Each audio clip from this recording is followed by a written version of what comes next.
and Bitcoin goes to 6 million. Bitcoin is not the currency to replace the dollar. Bitcoin is an asset that people can hold in lieu of gold or S&P indexes or property. It'll make the country work better, and it's good for the United States.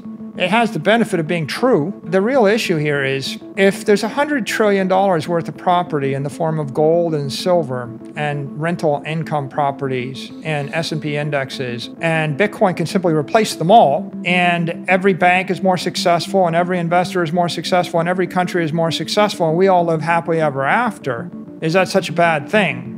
What's wrong with living happily ever after, right? Like, we have the phrase Bitcoin fixes this. I think Bitcoin also fixes every company and every governmental institution. So it's better if, when you're thinking this through, I think it's better if you ask the question, is Bitcoin a solution to that institution? And the answer is yes, right? You get the sense sometimes there are some people in the community that if Jerome Powell were to make a press release tomorrow saying, you know, we've seen the light and the United States is going to buy $100 billion of Bitcoin, they would be unhappy about that. I think they'll be conflicted. Like, they don't want other people to get the secret. But I mean, of course, the point is, if Bitcoin is money for enemies, isn't the bigger idea Bitcoin is technology to make the world a better place?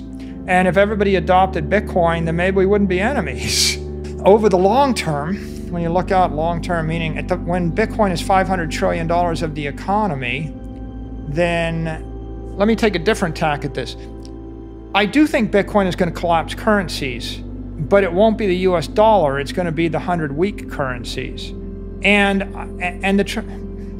I'd even probably take that back and say it a different way. I really feel like the next step in the economic evolution of the world is the United States dollar is going to collapse all 100-week currencies if it gets on a crypto rail. If we have stablecoin US dollars, I think that every currency other than the top dozen is going to collapse, and all those countries are going to dollarize. And I think that Bitcoin is going to collapse all the weak assets.